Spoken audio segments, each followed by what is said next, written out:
నమస్కారం ఫ్రెండ్స్. దేశంలో కాంగ్రెస్ ప్రభుత్వము అనగానే వాళ్ళు తరిమి కొట్టిన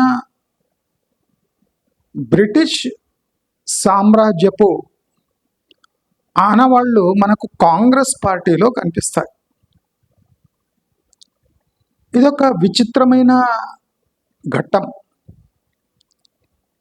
కాంగ్రెస్ పార్టీ బ్రిటిష్ వాళ్ళని మేమే తరిమి కొట్టాము అని జబ్బలు దడుచుకుంటుందో, అదే పార్టీ తన పూర్వ రాజకీయ పరిస్థితులను ఈ మోడర్న్ సమాజంపై రుద్దే ప్రయత్నం చేస్తుంది. కాంగ్రెస్ ప్రభుత్వము ప్రజల పక్షాన ఉంటూ అపోజిషన్లో ఏ పోరాటం చేస్తుందో అదే ప్రభుత్వం, అదే పార్టీ గెలవగానే ప్రజలు అసహ్యించుకునేలా పాలన కొనసాగిస్తూ ఉంటుంది. వీళ్ళ హయాంలో ట్యాక్స్ యొక్క దుర్వినియోగము, విచ్చలవిడిగా కరప్షన్, ప్రజా వ్యతిరేక విధానాలతో పాలన, ప్రజలు అసహ్యించుకునేలా కొన్ని పనులు, అదే కాకుండా రాజ్యాంగం పేరుతో ఎలక్షన్లో గెలిచి వచ్చి అదే రాజ్యాంగాన్ని తొంగలో తొక్కి పాలన కొనసాగించటం, ఇది కాంగ్రెస్ పార్టీ యొక్క రాజకీయ విధ్వంసానికి కొన్ని పాయింట్స్ అని చెప్పుకోవచ్చు. కాంగ్రెస్ పార్టీ తన రాజకీయ భవిష్యత్తు కోసం ప్రజలను లెక్క చేయదు అనడానికి కొత్తగా ఎన్నికైన తెలంగాణ ప్రభుత్వం దాని పనితీరు మనకు స్పష్టంగా తమ రాజకీయ భవిష్యత్తు కోసం వాళ్ళు రాష్ట్రాన్ని పణంగా పెడుతున్నారు అని మనకు స్పష్టంగా తెలుస్తుంది. దీనికి ఇండికేటర్స్ ఏమంటే ఈ ఫ్రీ బస్సు పథకం, రైతు బంధు ఇస్తానని సరైన సమయంలో ఇవ్వకపోవటం, మొదటి ముఖ్యమైన 6 హామీలలో 2 కూడా సరిగ్గా అమలు చేయలేకపోవటం, ఆ 6 కాకుండా 60 హామీల ఆనవాళ్లు లేకపోవటం, అంటే తాము హామీ ఇచ్చింది నెరవేర్చకపోవటం ఒక వెన్నుపోటు అయితే, ఇవాళ పొంగులేటి శ్రీనివాసరెడ్డి, నేను ఎప్పుడూ చెప్తున్నా, Ponguleti Srinivasa Reddy department is the worst performing department of Telangana. అసలు ఈ డిపార్ట్మెంట్ పార్టీ కోసం పనిచేస్తుందా, రాజకీయ నాయకుల కోసం పనిచేస్తుందా,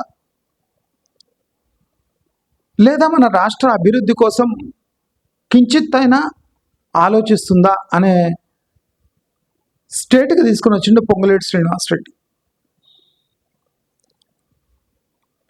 వినూత్నమైన ఆలోచనలతో 2-3 స్కీమ్ల కోసం యావత్ ప్రజానికానికి ఇబ్బందులు గురి చేస్తున్న సందర్భం మనం క్లియర్గా చూడొచ్చు. అయితే ఎన్టీఆర్ తన హయాంలో పటేల్ పట్వారీ సిస్టమ్ని తీసేసి ఒక రెవెన్యూ డిపార్ట్మెంట్,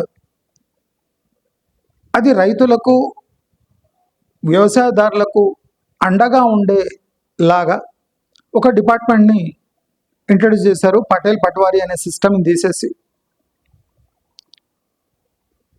అగ్రికల్చర్ ల్యాండ్స్పై అంటే వ్యవసాయ భూములపై శిస్తు అనే పదాన్ని ఒక క్రైమ్గా చిత్రీకరించారు.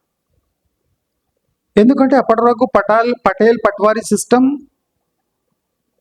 was extracting revenue from even the poorest of the poor farming community. అంటే బడుగు బలహీనుడైన ఒక రైతు దగ్గర నుంచి కూడా శిస్తులు వసూలు చేసే ఒక సిస్టమ్, కఠినమైన సిస్టమ్. దాన్ని ఎన్టీఆర్ రద్దు చేసేసాడు. అది దాదాపు భారతదేశంలో కూడా ఆ సిస్టమ్ రద్దయిపోయింది. కానీ మనకు ఇండిపెండెన్స్ వచ్చి 75 ఏళ్ళు దాటిపోతున్నా సడన్గా మనం 75 ఏళ్ల క్రితం సిస్టమ్ని మళ్ళీ రీఇంట్రడ్యూస్ చేస్తున్నారు. దీనికి బలమైన కారణాలు కూడా ఉన్నాయి. దీంట్లో రైతులది వ్యవసాయం చేసే వాళ్ళ తప్పులు కూడా స్పష్టంగా ఉన్నాయి. అయితే పొంగులేటి శ్రీనివాసరెడ్డి చాలా తెలివిగా ఒక చిన్న రాయేశాడు. ఏమంటే మన తెలంగాణలో భూముల డాక్యుమెంటేషన్ అంటే లీగాలిటీ ఒక క్వశ్చన్ మార్క్ ఉన్నాయి. కొన్ని చోట్ల భూములకు ప్రాపర్ లీగల్ డాక్యుమెంట్స్ లేవు. దానికి పరిష్కారం ఏమి? సర్వే చేసి ఎవరు హక్కుదారుడు ఉన్నాడో ఆయనకు ఆ డాక్యుమెంట్స్ అందించేది ఒక లీగల్ కాన్స్టిట్యూషనల్ ప్రొసీజర్. కానీ పొంగులేటి శ్రీనివాసరెడ్డి చాలా తెలివిగా ఎన్నో భూములు ఇక్కడ దానికి పట్టాలు లేవు, కాయిదాలు లేవు, మరి వాళ్లకు లీగల్ రైట్ ఎలా కలిగించాలి అంటే త్రూ ట్యాక్స్ సిస్టమ్ అని అతి తెలివి ప్రదర్శించాడు. అంటే మనం ఇప్పుడు మన సిటీలో అన్ఆథరైజ్డ్ కాలనీస్లో ఎలక్ట్రిసిటీ కనెక్షన్ ఉంటుంది, వాటర్ కనెక్షన్ ఉంటుంది, అన్ని ట్యాక్సులు కడుతుంటారు. అయినా హైడ్రా వచ్చి కూల్చేస్తుంది. ఎలక్ట్రిసిటీ కనెక్షన్ ఉంటుంది, వాటర్ కనెక్షన్ ఉంటుంది, ట్యాక్స్ కడుతుంటాడు. అయినా హైడ్రా వచ్చి ఇది ప్రభుత్వ భూమి అని కూల్చేస్తాడు. అంటే ట్యాక్సులు కట్టినా, ఎలక్ట్రిసిటీ బిల్ కట్టినా, వాటర్ బిల్ కట్టినా, కొన్ని దశాబ్దాలు కట్టినా అది లీగల్ కాదు అని హైడ్రా చెప్పకనే చెప్పింది. మరి హైడ్రా ఇలా చెప్తుంటే పొంగులేటి శ్రీనివాసరెడ్డి ఏమని చెప్తున్నాడంటే ఏ భూమికి సరైన పట్టాలు లేవో, ఏ భూమికి సరైన దస్తావేజులు లేవో, ఏ అగ్రికల్చర్ ల్యాండ్స్లో చాలా ఏళ్ల నుంచి భారీగా వ్యవసాయం చేస్తున్నారు, లక్షలకు కోట్లు గడుస్తున్నారు, ఏ అగ్రికల్చర్ ల్యాండ్స్కి కోట్ల వాల్యుయేషన్ ఉందో, అంటే కోటీశ్వరులుగా ఫార్మర్స్ దాన్ని అభివర్ణిస్తున్నారు. నా దగ్గర 3 ఎకరాలు ఉంది అంటే సిటీ అవుట్స్కట్స్లో ఉంటే నాకు ఒక 20-30 కోట్లు ఉన్నట్టు లెక్క. అంటే ప్రభుత్వం ఏమనుకుంటుందంటే ఈ రైతులు తమ భూములను కోట్ల విలువలేసి దాన్ని వాల్యుయేషన్ చేస్తున్నారు. నేను 2 కోట్లు ఇవ్వకుండా నా అంటే ఒక్క ఒడ్ల గింజ మొలవని భూమిలో నేను 2-3 కోట్లు కన్నా తక్కువ నా భూమిని ఇవ్వను. ఎందుకంటే దాని విలువ అలా పెరిగిపోయింది. అంటే ఫార్మరు, ఒక రైతు తన భూమిని ఒక రిమోట్ ప్లేస్లో కూడా ఇప్పుడు according to government 6 lakhs is the minimum standard price, registration price for an agriculture property ప్రభుత్వం చెప్పింది. అయితే ప్రభుత్వం ఏముంటుందంటే మినిమం రిజర్వ్ ప్రైస్ తెలంగాణలో ఏ మూలనున్నా 6 లక్షలు ఉంటే ఈ రేర్ ఏరియా ప్యూర్ ఏరియాలో కొన్ని కోట్లు పలుకుతుంటే రైతులు ఆ కోట్ల భూమిపై కూర్చొని ఉంటే మరి 6 లక్షలు పర్ ఎకరా పలికే భూమి మీద సంవత్సరానికి ఒక 500 వసూలు చేస్తే ఎట్లుంటుంది? Beautiful idea. ఫస్ట్ రైతులను రాజులుగా మార్చటం, వాళ్లకు ఒక్క గింజ వేయకుండా రైతు బంధు, రైతు భరోసా, ఇన్పుట్ సబ్సిడీ రూపంలో ఫర్టిలైజర్ సబ్సిడీ, సీడ్ సబ్సిడీ, అదే కాకుండా కళ్ళానికి వచ్చి ఒడ్లు కొనటం, మక్కలు కొనటం. అంటే మేము రైతుకు ఓ రాజులా మార్చేసాం. రైతులు రాజుగా మార్చినాక ఆ రాజులు ఎకరానికి 500 ఇవ్వలేరా? ఎకరానికి ఓ సంవత్సరానికి 500 ఇవ్వలేరా?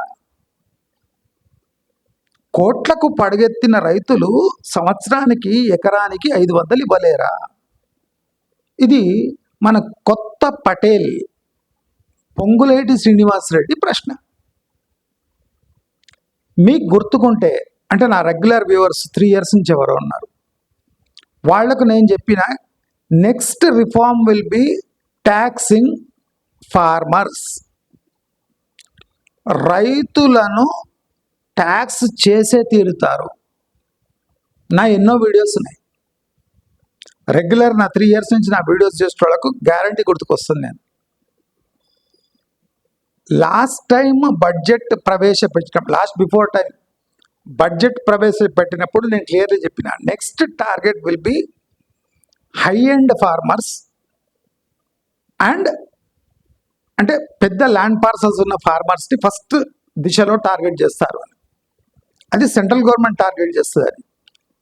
దానికోసం సర్వే జరుగుతుంది, పట్టాలు సర్వే చేసి ఇస్తూ ఉన్నారు. ఇవన్నీ దేనికంటే ఒక proper legal tax system agriculture కోసం ఇంట్రడ్యూస్ చేసే కసరత్తు జరుగుతుంది. కానీ సెంట్రల్ గవర్నమెంట్ కన్నా ముందే మన స్టేట్ గవర్నమెంట్, ఇది సెంట్రలే చేస్తుంది కదా, మళ్ళీ స్టేట్ మనం ఒక 2 స్టెప్స్ ముందేసి మనమే ముందు ఇంట్రొడ్యూస్ చేస్తే ఎట్లుంటుంది? Beautiful idea. ఎందుకంటే రూపాయి పుడతలేదు, రోడ్లు వేయాలి, డెవలప్మెంట్ చేయాలి, ఫ్యూచర్ సిటీ కట్టాలి, మెట్రో కట్టాలి, 12 వరుసల రహదారికి భూసేకరణ చేయాలి, ఎలివేటెడ్ కారిడార్ శ్రీశైలంకి పైసలు కావాలి, ఎన్ని డెవలప్మెంట్స్ చేయాలి. మరి ఎంతవరకు మనం హైదరాబాదుపై పన్ను భారం మోపుతాము? మనం ఎంతని హైదరాబాద్ని పీల్చి పిప్పి చేయగలము? దానికి హద్దులు పద్దులు ఉంటాయా లేదా? అసలు రాజులు ఊళ్ళల్లో బతుకుతుంటే కష్టజీవులు సిటీలో ట్యాక్సులు కట్టుకుంటూ ఇన్ఫ్లేషన్ని భరించుకుంటూ ఈ కష్టజీవులంతా సిటీలో ఉంటే, రాజులంతా ఊర్లలో ఉంటే, మరి అంతా భారము ఈ సిటీ వాళ్ళ మీద మోపే బదులు కొంత భారము నామినల్, పొంగులేటి శ్రీనివాసరెడ్డి ఏమి చేసిండు, నామినల్ ట్యాక్స్ మనము అగ్రికల్చర్ ల్యాండ్ పై విధించవచ్చు కదా. ఇది నా ఊహ మాత్రమే అన్నట్టే చెప్తున్నాడు. నేను ఖచ్చితంగా చెప్పిన ఇది ఎందుకు జరుగుతుంది, ఇది కూడా మీరు గమనించాలి. Assumed prices of agriculture lands. ఇప్పుడు డీల్స్ అవుతున్నాయా లేదా అని కాదు, అగ్రికల్చర్ ప్రాపర్టీ ఉంది, 1-2 ఎకరాలు అంటే ఆయన కోటీశ్వరుడే. నువ్వు గింజ వేస్తున్నావా, గింజ వేస్తలేనా అడుగుతలేరు, రైతు బంధు ఇస్తున్నారు దానికి 1-2 ఎకరాలకు. అంటే సంవత్సరానికి 2 ఎకరాలు ఉంటే ఒక 20,000, 22, 25,000 రైతు బంధు. అంటే ఉచితంగా నీకు భూమి ఉన్నందుకు. మరి ఆ 20,000లో ఒక 1,000 రూపాయలు శిస్తు రూపంలో కడితే నీకు పోయేది ఏముంది రైతు అంటున్నాడు పొంగులేటి శ్రీనివాసరెడ్డి. పటేల్ పట్వారీ టైంలో ఆ డబ్బుతో గ్రామం అభివృద్ధి చేసేవారు కదా. అంటే స్టేట్గా ట్యాక్స్ వచ్చి గ్రామాలు అభివృద్ధి చెందేవి కదా. మరి ఆ ట్యాక్స్ లేక గ్రామాలు విలవిలలాడుతున్నాయి. కాబట్టి ఈ ట్యాక్స్ సిస్టమ్ ఇంట్రొడ్యూస్ చేస్తే మనం ఇచ్చే రైతు భరోసాల నుంచే ఒక 1000 రూపాయలు, ఒక ఎకరా ఉంటే ఒక 500 1000, కొద్దిగా రేరు ప్యూర్ అటువంటి ప్రాంతాల్లో ఉంటే కోట్లు పలికే ల్యాండ్కు ఒక సంవత్సరానికి ఒక 5000 10,000. మీ దగ్గర 5 ఎకరాలు ఉంది, ఒక ఎకరం 5 కోట్లు, 25 కోట్ల ప్రాపర్టీ ఉంది. దానిపై ఒక ఎకరంపై 5,000 తీసుకుంటాం. అంటే సంవత్సరానికి 25,000 చెల్లిస్తే ఆ భూమి నీదే నీదే నీదే నీదే అని నువ్వు గట్టిగా అరిచి అరిచి చెప్పొచ్చు. నీ దగ్గర భూమి దస్తావేజులు లేకున్నా నీ ట్యాక్స్ రిసీట్ చూపించి ఇది నా భూమి నా భూమి నా భూమి అని గట్టి గట్టిగా అరవచ్చు. ఎంత అందమైన ఐడియా ఇది! ఎవరు ఊహకు రాని ఐడియా. భారతదేశం 75 ఏళ్ళు స్వాతంత్రం పొందినాక మళ్ళీ పట్వారీలు పటేళ్ళు బతుకున్నారు, మళ్ళా రాజులు తిరిగి వచ్చారు అని చెప్పడానికి ఈ సిస్టమ్ ఇంట్రడ్యూస్ చేద్దామని పొంగులేటి శ్రీనివాసరెడ్డి గారు ఒక చిన్న రాయి, గుళిక రాయి జగన్ మీద ఎట్లా ఇసిరిండు కదా అట్లా ఇసిరేసిండు తెలంగాణలో. చూద్దాం ఏమంటారు ప్రజలు. ప్రజలు ఏమనకపోతే కానిచ్చేద్దాం. మన తెలంగాణలో వ్యవసాయ భూమి, సేద్యము చేసే భూమి 2.2 కోట్ల ఎకరాలు. సేద్యం చేసే భూమి 2.2 కోట్ల ఎకరాలు. దీంట్లో ఎకరానికి 500 1000 500 1000 వసూలు చేస్తే సంవత్సరానికి ఒక 2,000 కోట్లు ప్రభుత్వానికి దక్కి ఆ ప్రభుత్వం విలవిలలాడకుండా మీ అందరినీ మరింత సేవలు అందించి రాజులను మహారాజులుగా మార్చలేదా? ఎకరానికి ఒక 1000 రూపాయలు వసూలు చేసిన 2.2 కోట్ల ఎకరాలే వ్యవసాయ భూమి ఉందంటే ఏం లేదన్నా 2,000 కోట్లు వస్తాయి. 5,000 కోట్లు రైతు భరోసా, ఇక్కడేమొస్తాయి 2,000 కోట్లు వస్తాయి. ఈ 2,000 కోట్లతో గ్రామాలు ఎంత అభివృద్ధి చెందొచ్చు. మాకొద్దు ఈ డబ్బు, మాకొద్దు, మీ ఉసురు మాకొద్దు, మీ డబ్బే మీ అభివృద్ధి కోసం మేము ఖర్చు చేస్తామన్న దాంట్లో తప్పేముంది. పాతకాలంలో పటేళ్ళు పట్వారీలు ఉన్నప్పుడు గ్రామాలు ఎలా కళకళలాడేవి, ఇప్పుడు ఎందుకు బోసిపోతున్నాయి?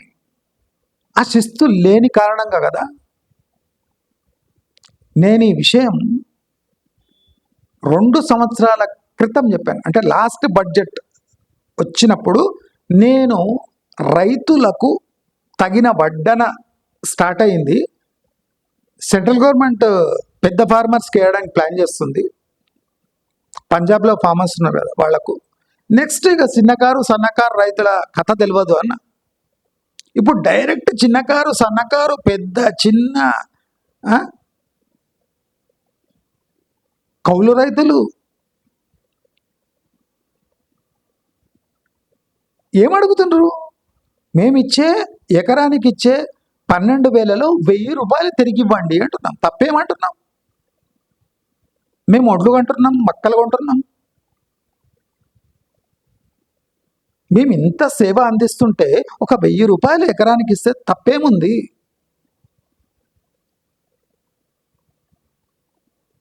ఈ ప్యూర్ ఏరియాలో లక్షల ఎకరాలు వస్తున్నాయి ఏరియాలో. అక్కడ అన్ని అగ్రికల్చర్ ల్యాండ్స్ ఉన్నాయి. అగ్రికల్చర్ ల్యాండ్ వాల్యూ కోట్లలో ఉంది, ప్రభుత్వం లెక్కలే. మరి రేర్ ఏరియాలో కూడా కొన్ని కోట్లు పలుకుతున్నది. డిస్ట్రిక్ట్ హెడ్ క్వార్టర్స్లో చుట్టుముట్టు, గ్రామాల చుట్టుముట్టు, హైవేల సైడ్లో కొన్ని కోట్లు పలుకుతుంది భూమి. మరి అంత కోట్లు ఒక ఎకరా భూమి కంటే దానికి సంవత్సరానికి 1,000 రూపాయలు వసూలు చేస్తే వీళ్ళ చేతి మైల పోయినట్టు కాదు. కరెక్టా రాంగా అంటే కరెక్టే. మొన్నటి తొడలు కొట్టుకున్నారు. నాకు 2 ఎకరాలు ఉంది హైవే పై, దాని విలువ ఏం లేదైనా 3 కోట్లు ఉంది. 2 ఎకరాలు ఉంది అంటే 6 కోట్లు ఉంది. 6 కోట్లలో నీవు 2,000 కట్టలేవా? అదే పొంగులేటి శ్రీనివాసరెడ్డి మర్యాదగా అడుగుతున్నాడు, తప్పేముంది? 6 కోట్ల భూమికి 2,000 సుస్తు కట్టడానికి ఏడుస్తున్నారే బ్రా.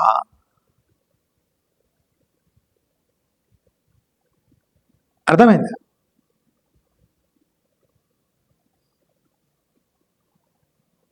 ఓ స్టేట్ని 75 ఏళ్ల క్రితం కింద తీసుకుపోయి ఎన్టీఆర్ సమూలంగా ఎత్తిపడేసిన పటేల్ పటవారీ సిస్టమ్ని ఎంతో చక్కగా మృదువుగా మళ్ళీ ఇంట్రడ్యూస్ చేస్తున్నాము అని సెంట్రల్ గవర్నమెంట్ కన్నా ముందే వీళ్ళు ఒక 2 స్టెప్లు ముందున్నారు. ప్రాక్టికల్లీ సెంట్రల్ గవర్నమెంట్ ఒక అమెండ్మెంట్ తీసుకొని వస్తుంది.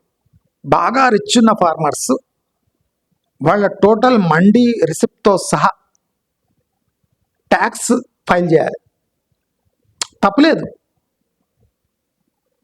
ప్రభుత్వాలు రైతుల కోసమే బతుకుతున్నాయి కదా, రైతుల ఓట్లతో బతుకుతున్నాయి కదా, మరి వాళ్లకు తిరిగి చెల్లించాలి కదా, సేవ చేసుకోవాలి కదా. ఆ సేవ చేసుకోవడానికి 1,000 రూపాయలు ఒక ఎకరాకు తీసుకుంటే ఓ 2,000 కోట్లు వస్తాయి. ప్రభుత్వం చిత్తశుద్ధితోని ఆ 2,000 కోట్లతోని రైతులకే సేవ చేస్తుంటే తప్పేముంది?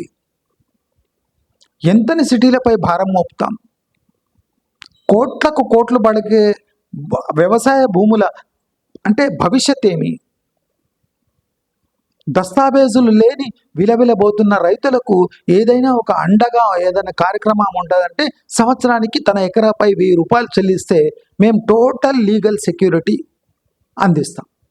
ఎవడు ట్యాక్స్ కడతాడే వాడిదే భూమి, దున్నేవాడిదే భూమి అని ఎన్టీఆర్ అన్నప్పుడు ట్యాక్స్ కట్టేవాడిదే భూమి అంటే సరిపోతుంది కదా. ఎవడు ట్యాక్స్ కట్టలేదో వాడి భూమి కానట్టే. అంటే ఆ భూమి ఎవరిది? సర్కార్ భూమిదా, నైజాం భూమే, లేదా కబ్జా చేసిన భూమే? మరి ఈ భూమి ఎవరికి చెందాలి? వీడు ట్యాక్స్ కడతలేడంటే ఈ భూమి భవిష్యత్ ఏమి అంటే ప్రభుత్వానికి చెందాలి. అది ప్రభుత్వం ఏం చేస్తుంది? ఆ ప్రభుత్వం ఆక్షన్ చేసి లేదా డెవలప్మెంట్ కోసం ఒక పెద్ద పారిశ్రామికవేత్తకు ఆ భూమి ఇచ్చేస్తుంది. ఒక ఇండస్ట్రియలిస్ట్కి ఆ భూమి ధారాదత్తం చేస్తుంది. ఆ ఇండస్ట్రియలిస్ట్ ఏం చేస్తాడు? ఆ భూమి తీసుకొని దాంట్లో 100,000 ఎంప్లాయ్మెంట్ క్రియేట్ చేస్తాడు. ఈ ట్యాక్స్ సిస్టమ్ ద్వారా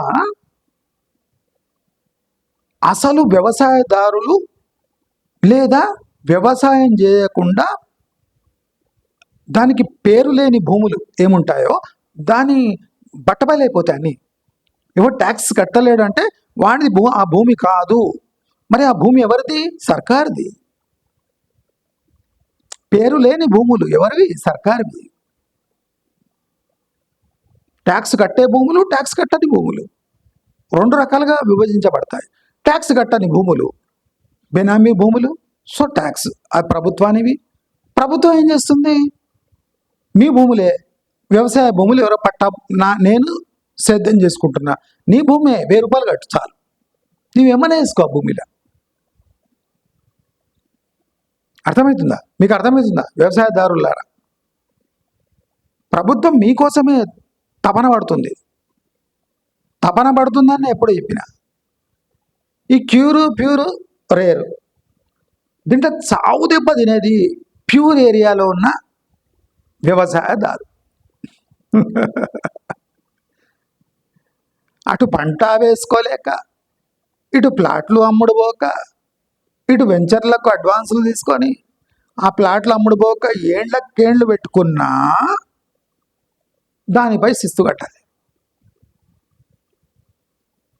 అటు లేఅవుట్లు చేస్తే లేఅవుట్ శిస్తు, లాస్ట్ టైమే చెప్పిండు. లేఅవుట్ చేస్తే గ్రామ పంచాయతీ శిస్తు, మన FCDS శిస్తు, లేదా ఈ ప్యూర్ ఏరియా యొక్క మున్సిపాలిటీ యొక్క శిస్తు. ఆ ప్లాట్లు అమ్ముడిపోయినా పోకున్నా. మరి RRR దాటిపోయినాము, రేర్లో పోయినామంటే రేర్లో పోగానే 1000 రూపాయలు ఇస్తాం. 1000 2000 పాపం మీకు నొప్పి కాకుండా వసూలు చేసే బాధ్యత మాది అంటున్నాడు పొంగులేటి శ్రీనివాసరెడ్డి. తప్పేమంటలేడు. మీకు కోట్ల విలువ చేసే భూములు మీ అండర్లో పెట్టుకొని దానికి ఎకరానికి 1000 రూపాయలు అడుగుతుంటే తప్పేముంది? ఈ విలువ ఎవరు తెచ్చిండ్రు? ప్రభుత్వాలు మీకు ఈ విలువ కలిగించాయి. రీజనల్ రింగ్ రోడ్ అని కట్టంగానే రీజనల్ రింగ్ రోడ్ చుట్టూ ఉన్న భూముల విలువ అలా అమాంతంగా పెరిగింది. పెరిగి లాభం ఏమి? ప్రభుత్వానికి ఏం లాభం వస్తుంది అంటే ఏం లాభం వస్తలేదు. దానికోసం ఒక 1000 రూపాయలు ఎకరాకు వసూలు చేస్తే పోయేదేముంది? కోట్ల విలువ చేసే ఎకరాల్లో 1000 రూపాయలు వడ్డీ లెక్క కూడా కాదు. చేతి మైల, వ్యవసాయదారులు చేతి మైల 1000 రూపాయలు. మేము ఎలాగూ ఎకరానికి 10,000 12,000 ఇస్తున్నాం. దాంట్లో నుంచి 1000 రూపాయలు తిరిగి ఇస్తే మీకు పుణ్యము దక్కుతుంది, అటు పురుషార్థము అవుతుంది. కాబట్టి అందరూ అలర్ట్ అయిపోవాలి. ప్రభుత్వాలు విచిత్రంగా ఆ భూమి వల్ల మీకు లాభం చేకూరినా కూరకపోయినా మీ పట్టా మీ పేరున ఉన్నా మీ పట్టా మీ పేరున లేకపోయినా దాన్ని అనుభవించకపోయినా తమ వంతు సహాయం మీకు చేస్తున్నారు. మీకు లీగాలిటీ కల్పిస్తూ ట్యాక్స్ ద్వారా భూమి మీదే అని చెప్తూ ఆ మీదే అని చెప్పే దాంట్లో 1000 రూపాయలు వసూలు చేస్తే మీకు మనశ్శాంతి కలగదా అని పొంగులేటి శ్రీనివాసరెడ్డి అడుగుతున్నాడు. మీ ప్రశాంతత కోసం, మీ మనసు ప్రశాంతంగా ఉండాలి. ఈ భూమి నాదా కాదా అనకుండా ప్రభుత్వమే ట్యాక్స్ కట్టి ఈ భూమి నీదే అని చెప్తుంటే అక్కడ వచ్చే నీకు తృప్తి, ఆ రాత్రి వచ్చే మీకు నిద్ర, షుగరు బీపీ లేని జీవితాలు ఒక్కసారి ఇమాజిన్ చేసుకోండి. ప్రభుత్వాలు మీకోసం ఎంత తపన పడుతున్నాయో.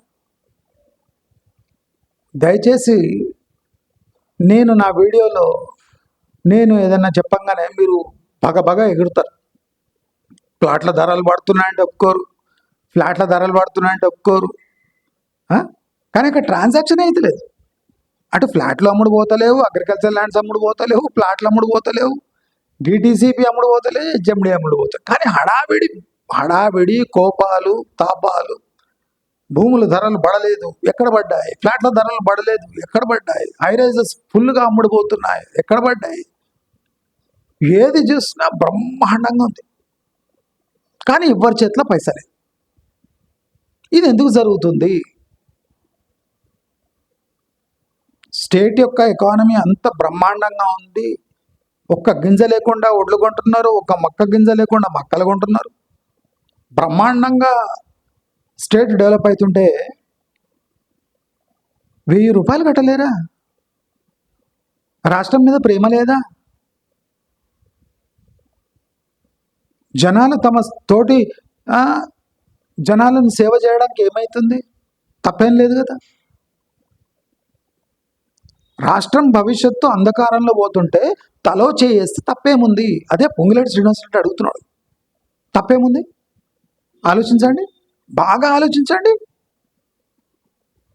నేను చెప్పానా లేదా? నెక్స్ట్ ఫార్మర్స్కి 3 అని 2 years బ్యాక్, లాస్ట్ ఇయర్ ఇది వచ్చినప్పుడు, బడ్జెట్ వచ్చినప్పుడు ప్రస్తావన తెచ్చిన. మూడుతుంది ప్లాన్ జరుగుతుంది. సెంట్రల్ ప్లాన్ చేసి ఇంప్లిమెంట్ చేసే కన్నా ముందు స్టేట్ ఇంప్లిమెంట్ చేసేస్తుంది. ఇప్పుడు సెంట్రల్ కూడా ఏమనలేదు, ఎందుకంటే నెక్స్ట్ వాళ్ళే తెస్తున్నారు ఆ ప్లాన్. వాళ్ళకన్నా ముందు వీళ్ళు ఇంట్రొడ్యూస్ చేసేస్తారు. దయచేసి అందరూ అన్యథ భావించకూడదు. మీరు పొంగులేటి శ్రీనివాసరెడ్డి గారిని తప్పు పట్టకూడదండి. ఒక పేద దరిద్రమైన రాష్ట్రం వాళ్ళ చేతిలో పెడితే వాళ్ళు 2.5 ఏళ్లుగా ఆ వేడిని, ఆ సెగను తట్టుకొని మనల్ని కాపాడుతున్నారు. ఇంకెన్ని ఏళ్ళు కాపాడుతారు వాళ్ళు? ఇంకా 2 సంవత్సరాలు ఉంది. చేతులు గాలిపోతున్నాయి. మరి చేతికి క్రీమ్ రాసుకుంటే తప్పేముంది? కాబట్టి వ్యవసాయదారులు, సామాన్యులు, ప్యూరు, రేర్లో ఉన్నవాళ్ళు మీ అందరికీ ఏదో రకంగా మూడుతుంది. అంటే నా నోరు దరిద్రపు నోరు అనుకోండి. రియల్ ఎస్టేట్ వాళ్ళకి నేను అస్సలు నచ్చ. కానీ నచ్చినా నచ్చకపోయినా నేను చెప్పిందే జరుగుతుంది. నేను చెప్పిందే ఖచ్చితంగా జరుగుతుంది. దానికి కారకులు ఎవరంటే మీరే. మాకింత ఎకరాలు ఉన్నాయి, దాని విలువ ఇంత, దీనికన్నా తక్కువ అమ్మం. మీరు అమ్మినా అమ్మకపోయినా కాస్తో కూస్తో ఎకరానికి 1000 రూపాయలు కట్టి ప్రశాంతంగా నిద్రపోండి. మీ ల్యాండ్ ఎప్పుడు అమ్ముడుపోతే అప్పుడు అమ్ముడుపోతాయి. మళ్ళీ కేసీఆర్ వస్తే దాన్ని 1 కోటి రూపాయల ల్యాండ్ని 2 కోట్లు చేయొచ్చు, 3 కోట్లు చేయొచ్చు. మీరు దెబ్బకు కోటీశ్వర్లు అయిపోవచ్చు. అప్పటి వరకు ఎకరానికి 1000 రూపాయలు 2000 కడితే మీ మూల్యం పోతుంది అంటున్నాడు పొంగులేటి శ్రీనివాస్ రెడ్డి. ఏం తప్పంటలేడు. కోటీశ్వర్లను వేడుకుంటుండు. రాజులు అంటే రైతులను రాజులు చేసిన ప్రభుత్వాలు వేడుకుంటున్నాయి ఎకరానికి 1000 రూపాయలు ఇవ్వమని. కనుక అందరూ ఈ ప్రపోజల్ని బ్రహ్మరథం బట్టి మీ దగ్గర ఏ మూలనో 1000 రూపాయలు పడి ఉంటే అది ప్రభుత్వానికి చెల్లిస్తే ప్రభుత్వం మీ రుణం తీర్చుకోలేదు. నెక్స్ట్ టైం కూడా ఇదే ప్రభుత్వాన్ని మీరు అవకాశం ఇస్తే ఇదే విధంగా మిమ్మల్ని సేవలు అందించుకుంటూ ఇంకో 10 ఏళ్ళు గడిపే ఫుల్ ప్లాన్లో మన ముఖ్యమంత్రి గారు ఉన్నారు. క్లియర్గా చెప్తున్నారు, రాబోయే 10 ఏళ్ళు నేనే ముఖ్యమంత్రి అని. మనకు ఆప్షన్ లేదు. మళ్ళీ ఈయనే వస్తాడు, మళ్ళీ విపరీతమైన అభివృద్ధి ఈయనే చేస్తాడు. నాకు పూర్తి నమ్మకం ఉంది. ఇలాంటి అభివృద్ధి చేసి చేసి చేసి రాబోయే 7 ఏళ్లలో మన తెలంగాణ రతనాల తెలంగాణ అయ్యే అన్ని ఆశంకాలు ఉన్నాయి. కాబట్టి మన ముఖ్యమంత్రి గారు చెప్తున్నారు కదా, 10 ఏళ్ళు నేనే ముఖ్యమంత్రి అంటే దానికి మీరు టోకన్గా దాన్ని అప్రూవ్ ఎట్లా చేయాలంటే ఎకరానికి 1000 కాదు, 2000 కాదు, 3000 తీసుకో, పర్వాలేదు రేవంత్ రెడ్డి. రాబోయే 7 ఏళ్లలో నువ్వు 10 ఏళ్ళు నీవే ముఖ్యమంత్రి కదా, రాబోయే 7 ఏళ్లలో మా ఈ చిన్న డబ్బు అమౌంట్ తీసుకొని మన తెలంగాణని ఒక లెవెల్లో తీసుకోపో. కోట్లు ఈ ల్యాండ్ విలువను పెంచు. తెలంగాణ మొత్తం తెలంగాణ ఫ్యూచర్ సిటీ లాగా మార్చేయి. మేమందరం మీ వెంట ఉన్నాము అని అందరూ తెలియజేయాలి. మన రేవంత్ రెడ్డి గారి ఐడియాస్ని పొంగులేటి శ్రీనివాస్ రెడ్డి లాంటి అంటే ఉదార స్వభావం ఉన్న ఒక రెవెన్యూ మినిస్టర్ మన స్టేట్కు ఉన్నాడు. ఆయన రైతులను గాక ఇండస్ట్రీని గాక అందరి గురించి ఆలోచించి ఒక చోట ఇందిరమ్మ ఇళ్ళు ఇచ్చుకుంటూ ఇంకో చోట వ్యవసాయదారులకు నీళ్లు, కరెంటు అన్నీ ఫ్రీ ఇచ్చుకుంటూ తన 2 చేతులు అంటే పడిపోయేంత సేవ చేస్తున్న ఒక మహోన్నత వ్యక్తి. వీళ్ళనందరినీ గుంపుగుత్తగా మళ్ళీ వచ్చే ఎలక్షన్లో అందరూ ఆదరించాలని అందరినీ కోరుకుంటూ మీ బంగారు తెలంగాణ కళ రేవంత్ రెడ్డితోనే సాధ్యం అని మీకు ఇప్పటికే తెలుస్తూ ఉంటుంది. ఆ ఫీలింగ్ మీకు కలుగుతూ ఉంటుంది. కాబట్టి నేను మీకు ఆ ఫీలింగ్ తెప్పించుకోదలుచుకోలేదు. తప్పకుండా రాబోయే ఈ పట్టణ ఎలక్షన్స్లో అంటే ఈ లోకల్ బాడీ అర్బన్ ఎలక్షన్స్లో తప్పకుండా కాంగ్రెస్ పార్టీకి ఘన విజయం అందించి తద్వారా ఇక పట్టణం తర్వాత ఇక అభివృద్ధి అంతా పల్లల వైపే అని పొంగులేటి శ్రీనివాస్ రెడ్డి తన నోరుతో ఎంతో చక్కగా అడ్వాన్స్ చెప్పేసిండు. కాబట్టి అందరూ సిద్ధంగా ఉండాలి. అభివృద్ధి బాట వైపు ఇక తెలంగాణ పయనిస్తుంది. పట్వారీలు ఎప్పుడో చచ్చారు అనుకోవద్దు. పట్వారీలు వచ్చి నెక్స్ట్ మీ గ్రామాలను ఎలా అభివృద్ధి చేస్తారో మీ కండ్లారా చూడండి అని అందరినీ విజ్ఞప్తి చేస్తూ నమస్కారం.